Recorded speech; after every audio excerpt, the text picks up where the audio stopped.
Doctor साहब हमारा आज का दूसरा जो ख्वाब है वो हमें अजलान यासिर साहब ने साहिवाल से भेजा है। कहते हैं अस्सलाम वालेकुम डॉक्टर साहब। वालेकुम सलाम रहमतुल्लाह। फिर अपना ख्वाब कुछ इस तरह से पेश करते हैं, कहते हैं कि मैं ख्वाब देखता हूँ कि मेरी शादी हो रही है। इस शादी में सभी लोग शरीक हैं, घर में से अम्मी अब्बू हैं, बहन भाई हैं, दोस्त हैं, बाप हैं, लेकिन मेरी दुल्हन मुझे नज़र नहीं आ रही। फिर कहते हैं अचानक सफ़ेद रंग का लिबास पहने मेरी दुल्हन नज़र आती है, लेकिन उसका चेहरा घूंघट से ढका हुआ है। जैसे ही मैं घूंघट उठाकर उनका चेहरा देखता हूँ तो साथ ही मेरी आँख खुल जाती है।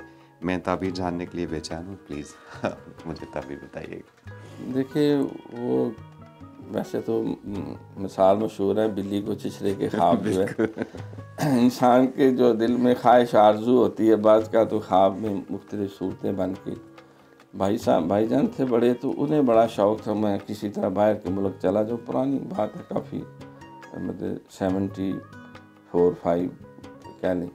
तो वो अक्सर ख्वाब में देखते कि हवाई जहाज़ के ऊपर जाना है और हवाई जहाज़ आता है तो पहले ही उड़ जाता है, या वो एयरपोर्ट की तरफ भाग रहे हैं, मैं पहुँच नहीं पाता, तो पहुंच नहीं पाते।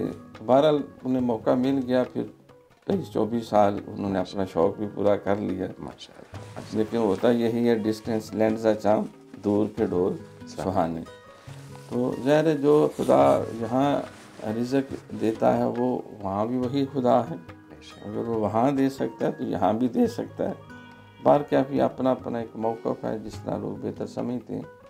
तो बाज़ को शादी का बड़ा शौक़ होता है, तो लिहाजा वो फिर ख्वाब के अंदर, तो बाज़ का तो हमें बार बार इस तरह के ख्वाब आए तो ये अपनी महूम आरज़ू में ख्वाहिशात जो है ये उसकी ही एक झलक होती है।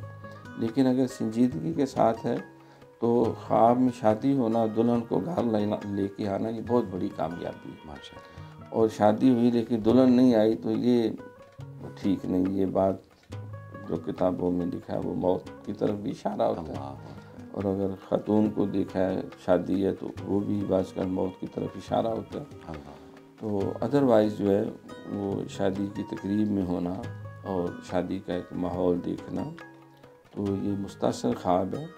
ये अल्लाह ताला की तरफ से कुछ खुशियों की जो उसकी तरफ बारातें आ रही हैं या खुशियों की एक लहरें आ रही हैं, उस तरफ इशारा है। तो जो उन्होंने देखा कि वो निकाह हो चुका है और वो दुल्हन के घूंघट तक पहुंच गए हैं, तो इट मीन्स के duty has been done. Doctor साहब वो जो सफ़ेद कलर का लिबास है, क्या वो भी कोई सिंबॉलिक है या? हाँ, देखिए सफ़ेदी जो है ये अमन की अलामत है। माशाअल्लाह। कबूतर को भी पेश किया जाता है, बल्कि पुराने वक्तों में अब तो जंग क्या वो ट्यूशन करते हैं और मिसाइल उड़ के जो है वो कहाँ से कहाँ चला जाता है। तो पहले जब दो बदू आमने सामने जंग और लड़ाई होती तो दूसरा फरीक जो ज़रा कमज़ोर पड़ रहा होता वो फिर सफ़ेद झंडा लहराता, भाई हम सुलह करना चाहते हैं, लिहाजा हम बैठ के एक पीसफुल शादी का ये पीसफुल शादी की तरफ इशारा है कि अगर उनकी मंगनी हो चुकी है या शादी के दिन रखे जा चुकी हैं तो इंशाल्लाह खैर व बरकत का बायस हो। जी यासिर साहब, जैसा कि डॉक्टर साहब ने बताया, अल्लाह आपके इस ख्वाब को आपके लिए मुबारक करे। और जहाँ तक ख्वाब की नौइयत है तो सफ़ेद लिबास जो है वो अमन का एक निशान है। तो इंशाल्लाह आपका ये जो शादी का एक मरहला है ये पीसफुली अंजाम पाएगा।